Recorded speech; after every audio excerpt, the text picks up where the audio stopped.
Thank you. Thank you very much for that welcome. I appreciate that. Everybody speaking today really owes you the round of applause for taking the time today to spend it here with us and be out here. It's an important event, and we definitely can't do it without you. Is that better? Better in the back? As Emmy mentioned, I'm running for State Assembly in District 52. It's a zigzag that cuts right through the center of Fond du Lac County. It includes Oakfield, Fond du Lac, and Techeetah. I am born and raised right here in Fond du Lac, and I grew up just down the street on National Avenue. I studied economics at the University of Wisconsin-Oshkosh, and I'm a hospitality professional. My current role is as the food and beverage director with Marcus Hotels, and I'm proud to be a leader and mentor to over 300 associates. I'm not a professional politician. I didn't study political science, and I didn't grow up planning my eventual run for office, but here we are. And how did we get here? Well, my career has taken me all across the country, and one of those opportunities was out in Hawaii. I was living on the east side of Oahu, and it had to have been either my first or second week on the island, and I got to talking with a stranger. He was a local native Hawaiian, and somehow he realized that I was not. I don't know what could have given me away. I was probably wearing socks and sandals or an Aaron Rodgers jersey. But we got to talking, and he said, people come from the mainland for either one of two reasons. You're either running from something or you're looking for something. And, well, I knew I wasn't running from anything, so I didn't think I was looking for anything either. I wasn't there on a soul-searching expedition. I wasn't there to find myself. I was just there to work. But I wound up finding something anyway. What I found was just a greater and deeper appreciation for what home is and what home means.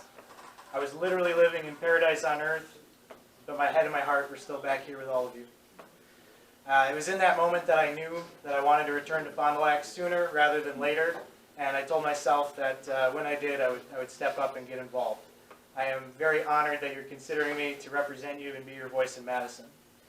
As representative for District 52, my priorities lie in community, economy, and health. My approach to the community is one of inclusion and unity. We need to do more to fund our shared space infrastructure projects such as bike trails, public lighting, and our public parks. We can do more to tackle the opioid crisis on both fronts. We need to do more to ensure that our loved ones do not become addicted, and there's more we can do on the other end to help and support those who already have.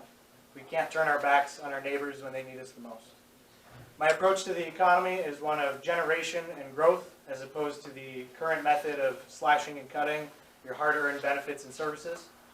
I want to secure Wisconsin's place as a leader in the renewable energy economy and find new revenue streams through the regulated legalization of cannabis. My approach to health is one of accessibility. I want to make sure that everybody who needs services are able to get the services that they require. One example of this is the protection of Planned Parenthood. We also need to protect our clean drinking water. There are over 4,500 homes in the city of Fond du Lac alone that have been identified as having dangerous levels of lead, and that is 40,500 too many. In 2018, in Wisconsin and the United States, clean drinking water needs to be an expectation, not a privilege or a luxury. This election cycle is so important for every single one of us, not just here in Fond du Lac or in Wisconsin, but in the entire country. In 2016, we were on the national stage as a purple state, once blue, then leaning red, and this fall is our opportunity to send a clear message that that's not who we are and that's not who we're going to be. There's a wave coming, and I'm proud to be a part of it. Thanks.